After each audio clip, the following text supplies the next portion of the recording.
یہ جو supreme court کا موجودہ 7 رکنی بینچ ہے یہ ان کی انٹیگریٹی بیانڈ ڈاؤٹ ہے. آپ ان کے اوپر کویسچن نہیں کر سکتے کہ یہ کوئی ایسا فیصلہ دیں گے جو بیلنسنگ ایکٹ ہوگا کہ نواز شریف کی نااہلی اور عمران خان کی نااہلی کے حوالے سے یہ جو بھی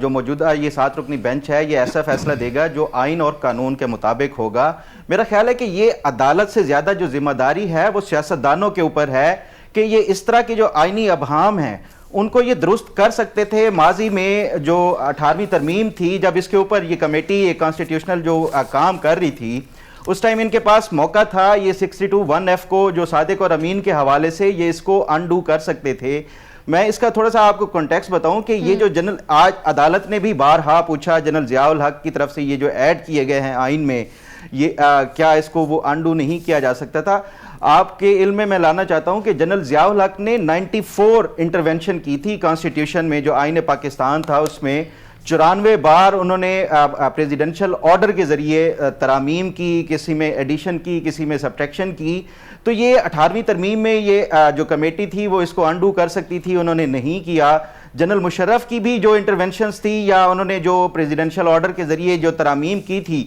وہ تو 18ویں ترمیم میں انڈو کر دی گئی تھی, لیکن جنرل ضیاء الحق کی جو 94 تھی اس میں سے میجورٹی بھی ابھی تک انٹیکٹ ہے. یہ سیاستدان جو ہے وہ عدالتوں کے اوپر اپنے سارے معاملات چھوڑ دیتے ہیں اور پھر یہ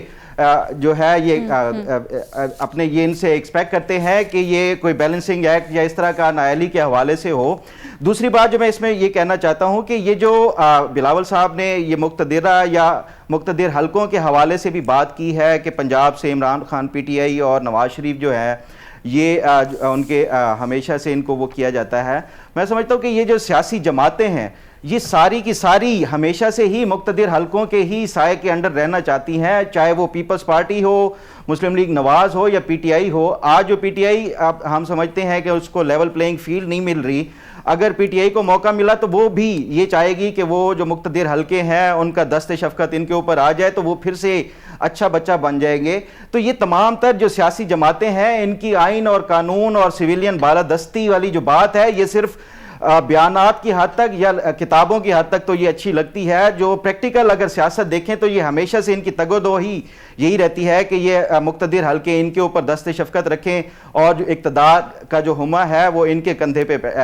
وہ ہو. تو میں سمجھتا ہوں کہ یہ بلاول صاحب جو ہے اگر ان کو بھی پریکٹیکلی یہ سارے جو سیاست کے جو تمام تر وہ ہیں اس کے معاملات کو دیکھنا چاہیے. اچھا فخر یہ بھی بتائیے گا نا, جب وہ کہتے ہیں کہ عدلیہ کے لیے تھوڑا مشکل ہو جائے گا کہ ایک کو نااہل کریں دوسرے کو اہل, دونوں کو یا نااہل کرنا ہوگا یا دونوں کو اہل کرنا ہوگا, اس سے ان کی کیا مراد ہے؟ کیا وہ سپریم کورٹ کے فیصلے کی طرف اشارہ کر رہے تھے اور یہ کہنا چاہ رہے ہیں کہ اگر اوور ٹرن کیا جاتا ہے تاحیات نااہلی کو اور اس کے بینیفیشری عمران خان صاحب ہوتے ہیں تو وہ صحیح نہیں ہوگا؟ میرا خیال ہے ڈھکے چھپے لفظوں میں وہ یہی وہ کہنا چاہ رہے ہیں. اور بارہا بلاول بھٹو صاحب یہ بھی پیغامات پہنچا رہے ہیں کہ چوتھی بار وزیر اعظم کی بجائے میں جو ہے وہ ینگ ہوں, یہ ہوں. تو یہ میرا خیال ہے یہ ڈھکے چھپے لفظوں میں اسی لیے کہ اوور ٹرن کرنے کے حوالے سے ہی کوئی اس طرح کی میسیجنگ جو ہے وہ بلاول بھٹو صاحب دینا چاہتے ہیں. تو کیا صحیح میسیج ہے ان کا؟ نہیں, جو بھی ان کی طرف سے میں نے پہلے بھی بتایا کہ یہ ان تمام کی جو بھاگ دوڑ ہے وہ یہ اسٹیبلشمنٹ کا یا جو مقتدر حلقے ہیں ان کے دست شفقت کسی کے ہاتھ پہ ہو. حالانکہ جو مقتدر حلقوں کا دست شفقت ایکولی دونوں جماعتوں کے اوپر جو میں ابھی سمجھتا ہوں, کیونکہ اگر آپ دیکھیں الیکٹیبلز بلوچستان سے آدھے ان کو دیے گئے, آدھے جو ہے وہ مسلم لیگ نون کو دیے گئے. تو یہ سیاسی جماعتیں جب تک اس طرح استعمال ہوتی رہیں گی پھر یہ جو سویلین سپریمیسی ہے یا بالادستی کا یہ جو ہے یہ خواب ہی رہے گا. میں سمجھتا ہوں یہ درست نہیں ہے ان کی طرف سے.